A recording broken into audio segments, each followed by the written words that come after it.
Halo semuanya, pada video kali ini gue akan membeberkan 10 tips bagi kalian yang ingin mengadu nasib dan mencoba menjadi shoutcaster. Gue bukan shoutcaster terbaik tentunya, gue ngomong kayak gitu biar nggak dikata sombong, tapi tidak ada salahnya bagi gue buat membagikan tips-tips ini ke kalian, terutama buat kalian yang masih pengen mencoba, masih nggak tahu apa sih yang harus dilakukan oleh seorang shoutcaster.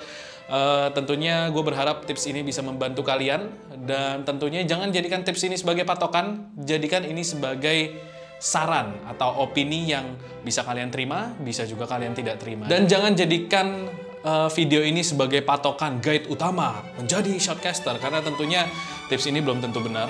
Ini adalah semua berdasarkan pengalaman gua, semua berdasarkan apa yang ada di kepala gua. Jadi gue bisa aja benar, gue bisa aja salah. Menurut gue masih belum ada ilmu yang pasti tentang shoutcasting, semuanya masih belajar. Jadi di sini gue cuma memberikan tips saja ke kalian. Jadi tanpa perlu berpanjang lebar lagi, ini dia 10 tips dari gua untuk menjadi seorang shoutcaster. Yang pertama, banyak main itu bagus, tapi lebih bagus lagi kalau kalian banyak nonton. Artinya apa? Di sini kalian belajar menjadi Di sini untuk menjadi seorang shoutcaster, lu nggak perlu harus 100% bermain bagus banget di dalam sebuah game. Yang lu butuhkan sebagai seorang shoutcaster adalah kemampuan lu untuk berbicara dan juga menganalisis game yang sedang lu shoutcast. Ini adalah dua hal yang berbeda, kemampuan shoutcast dan juga kemampuan bermain game. Jelas, lu harus bermain game yang bakal lu cast, biar lu ngerti basic gameplaynya, basic logiknya, biar lu bisa menganalisis secara simple. Jelas, kalau lu jago di game tersebut, itu bakal sangat membantu. Tapi itu bukan sebuah hal yang mutlak dimiliki oleh seorang shoutcaster.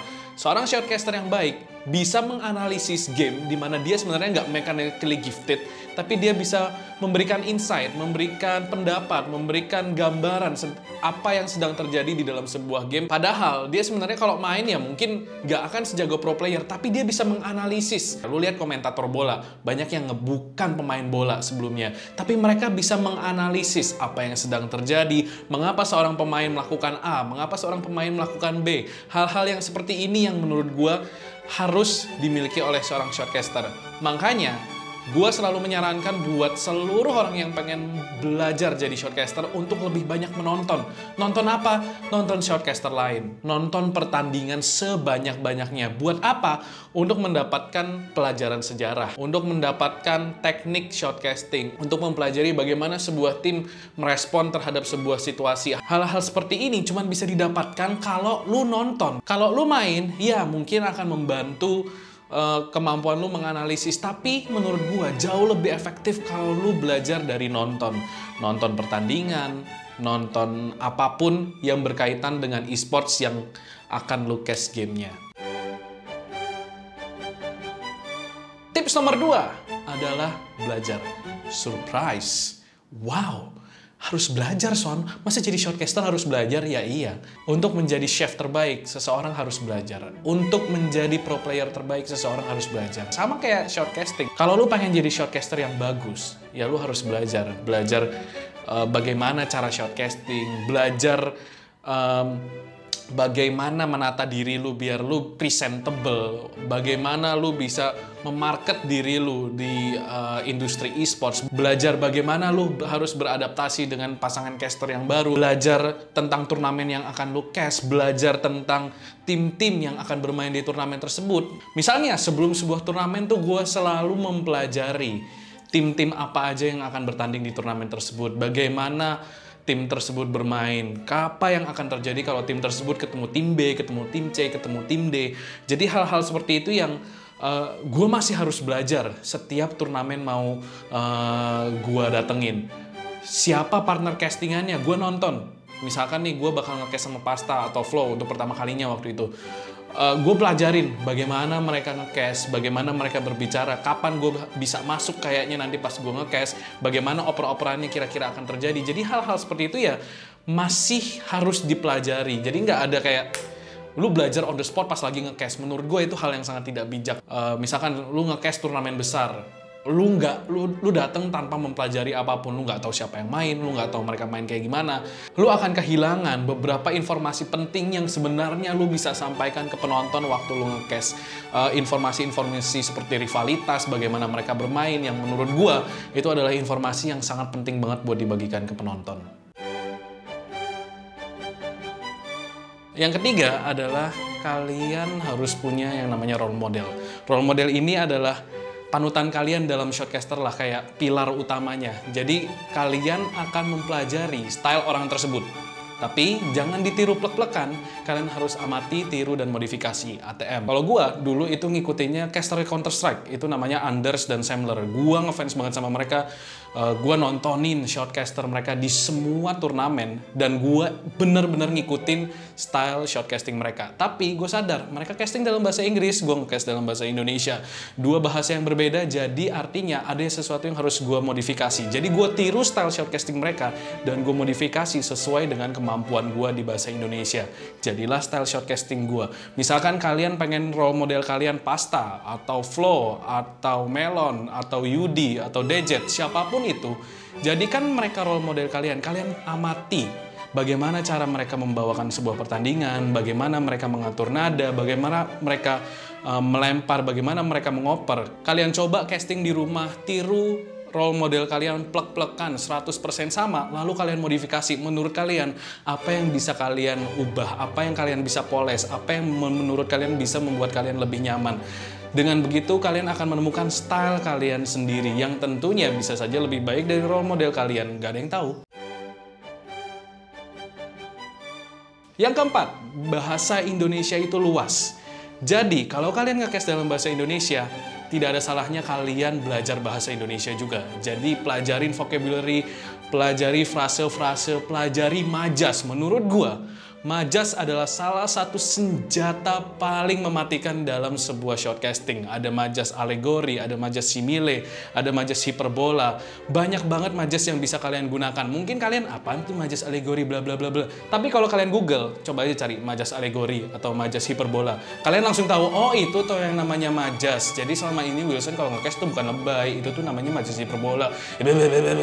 Jadi itu sesuatu yang bisa kalian gunakan.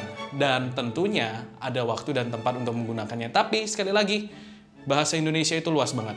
Kalau misalkan kalian belajar bahasa Indonesia, menurut gua itu akan mengembangkan dan membuat casting kalian lebih baik. Yang kelima, ngelawak boleh, tapi jangan lupa nge-cast. Karena kalian di sini tugasnya adalah nge-cast, membawakan sebuah pertandingan. Ada waktunya di mana lu boleh ngelawak. Misalnya ketika ada technical issue, atau ada pause, atau ada stalemate di mana kayak tempo tuh rasanya lambat banget, dan kayaknya sebuah lawakan atau sebuah jokes akan membantu meninggikan kembali tempo permainan. Menurut gua itu sah-sah aja, tapi jangan sampai dalam porsi shortcasting, misalkan ada 100% shortcasting, 30% shortcasting, 70% ngelawak. Menurut gua, itu artinya lu bukan shortcasting. Itu artinya lu lagi ngelawak kebetulan sambil membawakan pertandingan. Nah, yang benar adalah 80% shortcasting, 20% jokes. Jadi 80% tuh insight pertandingan, play by play, apa yang dilakukan oleh sebuah tim. 20% adalah jokes, hiburan semata. Untuk lagi-lagi mencairkan suasana biar nggak serius-serius banget. Tapi tergantung juga dengan tingkat keseriusan sebuah pertandingan. Misalnya, ini adalah pertandingan yang udah antar negara, grand final pula, internasional. Lu tentunya jokesnya bakal lebih sedikit lagi, bisa dibilang paling cuma 5%. Tapi kalau ini masih group stage, masih memang style turnamennya lebih laid back, lebih santai, lu bisa aja meninggikan atau meningkatkan porsi lawakannya. Tapi kalau memang ini adalah turnamen yang udah saklek, turnamen skala internasional, stakes-nya tinggi, tim yang bermain adalah tim yang terbaik, hadiahnya ratusan miliar rupiah, tentunya porsi lawakannya akan dikurangi. Tapi ada satu hal yang penting. Kalau klien nge-request kalian ngelawak, ya udah, itu artinya kalian udah dapat kartu hijaunya buat ya sok atuh silakan ngelawak. Kalau gue sih tidak menyarankan banyak ngelawak. Banyaklah shortcasting. Ngelawak boleh, slip-slipin aja. Yang keenam, menurut gua itu ada yang namanya segitiga suara dalam shortcasting. Ini istilah yang gue buat-buat aja sih. Cuman kalau di kamera tuh ada segitiga exposure, menurut gue di shortcasting itu ada segitiga suara. Yang pertama adalah nada, yang kedua adalah pelafalan, yang ketiga adalah tempo.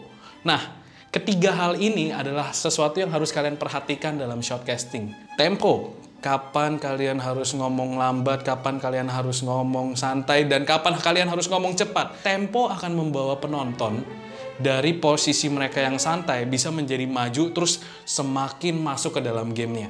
Nada, kapan kalian harus niki-biki, kapan kalian harus bisik-bisik, dan kapan kalian harus kencang.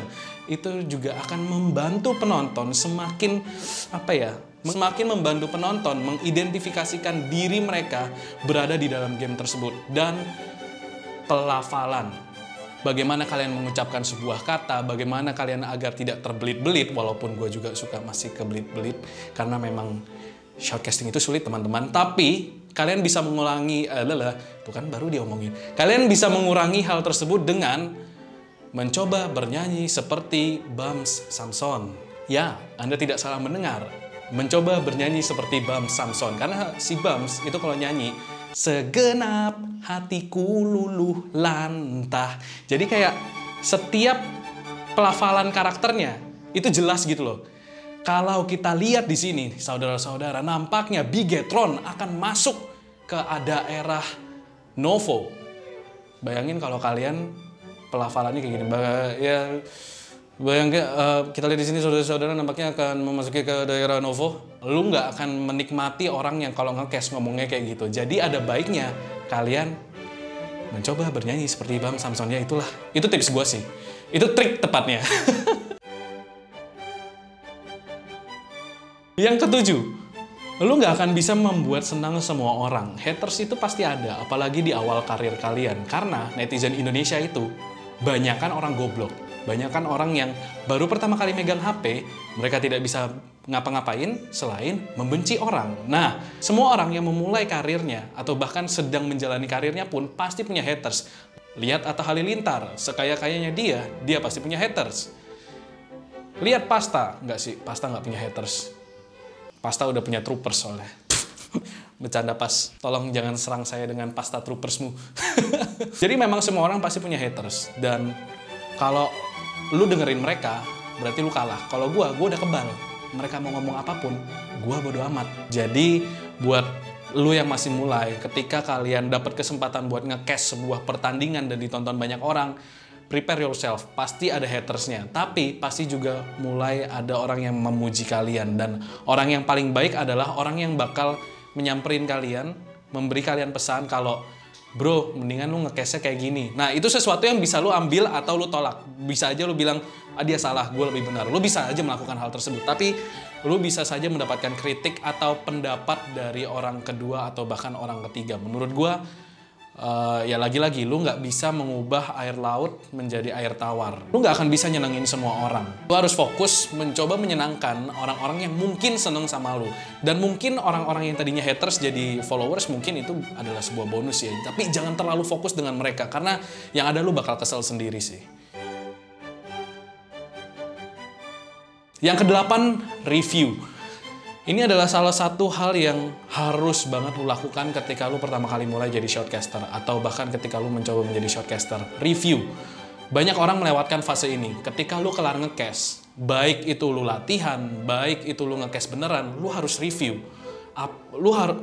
Lu harus review. Membuat kesalahan itu tidak baik, tapi lebih tidak baik lagi kalau kalian nggak sadar kalau kalian membuat kesalahan. Gue tahu ketika gue nge-cast gue membuat kesalahan, gue sering melakukan kesalahan. Makanya seringkali setelah gue nge-cast, ketika gue sadar, oh ini gue salah nih, shit, gue buat kesalahan di momen ini, di bagian ini, di otak gue udah nanem kalau oke, selesai gue nge-cast, pas gue pulang nanti gue bakal nonton semua pertandingan gue, terutama yang bagian dimana gue salah, dan gue bakal cari tahu gue salahnya kenapa, gue salahnya gimana, dan bagaimana caranya gue bisa menghindari agar hal tersebut tidak terjadi lagi. Jadi hal-hal seperti itu cuman bisa lu lakukan ketika lu review. Misalkan lu udah punya duet partner, lu nonton sama partner lu, tadi kayaknya kita tektokannya kurang bagus, tadi kayaknya kita operannya kurang bagus. Hal seperti itu lagi-lagi bisa lu dapatkan dengan hanya melakukan review. Karena hanya dengan review, kalian bisa menjadi lebih baik di castingan-castingan berikutnya. Banyak sekarang yang mulai mengadakan lomba shoutcasting atau lomba talent. Menurut gua itu adalah hal yang dulu nggak ada. Dan sekarang kalian punya kesempatan yang lebih besar dari gua untuk menjadi terkenal dan menjadi seorang shoutcaster. Ikut lomba-lomba tersebut. Jangan malu. Karena itu adalah jalan paling gampang saat ini untuk menjadi shoutcaster. Dulu untuk menjadi seorang shoutcaster, lu harus try hard, lu harus streaming sendiri, lu harus mencoba membuat diri lu dikenal oleh orang-orang besarnya seperti I.O. atau publisher. Sekarang dengan hanya mengikuti lomba shoutcasting, kayak lu udah punya jalur khusus gitu loh, jalan ninja menjadi seorang shoutcaster. Itu kalau emang lu pengen jadi shoutcaster, lu harus ikut lomba tersebut dan jangan pernah lewatkan lomba tersebut. 10. Lu harus mencintai pekerjaan sebagai shoutcaster. Percayalah, kelihatannya enak. Kelihatannya menyenangkan, kayak ini Pasta sama Wilson sama Flo sama Om Wawa, mereka kan cuma ngebacot doang di depan layar, dapat duit lagi, pasti gampang. Enggak, menurut gue jadi shoutcaster itu ya gampang-gampang capek sih. Jadi gampang tapi capek, karena bayangin lu harus nonton pertandingan dalam waktu 10 jam dan juga harus berbicara dan juga harus memperhatikan. Jadi ini menonton dan memperhatikan dan berbicara. Ketika kalian harus nge-cast dan dituntut untuk konsisten di setiap penampilannya, membawakan sebuah pertandingan dengan baik selama 1 bulan, setiap hari berturut-turut mungkin, atau ya let's say 4 kali dalam seminggu. Itu bukanlah sesuatu yang mudah, itu sesuatu yang harus dilakukan dengan dedikasi yang tinggi. Menurut gue satu-satunya yang akan menyelamatkan kalian dari kegilaan dan membuat kalian tetap waras adalah kecintaan kalian dengan game atau proses shoutcasting itu. Kalau kalian orangnya bosenan, kalau kalian memang gak passion, gue yakin lu dapet job 1 minggu nge-cast, di hari ketiga atau di hari kedua lu pasti bosan, lu pasti jenuh, lu rasanya pengen kabur dari situasi shoutcasting kalau lu gak cinta gamenya. Makanya lu harus cinta gamenya, lu harus cinta shoutcastingnya. Kalau enggak, ya udah, lu akan bosen di hari ketiga atau hari keempat. Dan itulah 10 tips dari gua untuk menjadi shoutcaster. Lagi-lagi ini bukan tips yang terbaik, tapi bisa dibilang ini adalah satu-satunya tips di internet saat ini. Sampai video ini dibuat. Jadi ya semoga tips ini bisa membantu kalian. Tentunya tips ini bukan buat kalian para shoutcaster, teman-teman shoutcaster yang sudah jago dan mendapatkan penghasilan yang lebih tinggi dari saya. Karena gue yakin kalian juga udah jago dan bahkan mungkin lebih jago dari gue. Ini tips buat teman-teman yang mungkin tertarik untuk menjadi shoutcaster. Terima kasih buat yang udah nonton dari awal sampai habis. Jangan lupa diklik like-nya, jangan lupa di-share, dan jangan lupa di-subscribe. Dan kalau bisa, kalian juga bisa follow Instagram gue di sini. Tolong di-follow, karena sampai sekarang saya masih belum bisa swipe up. Dan ya, kalau misalkan kalian suka dengan video-video seperti ini yang mengajarkan tentang shoutcasting atau teori-teori lainnya, komen di bawah. Mungkin suatu saat nanti kalau gue berbaik hati, gue akan membuat seri keduanya yang mungkin lebih dalam pembahasan tentang dunia shoutcasting. So, sampai jumpa di video selanjutnya. Dadah. Dadah. Yeay.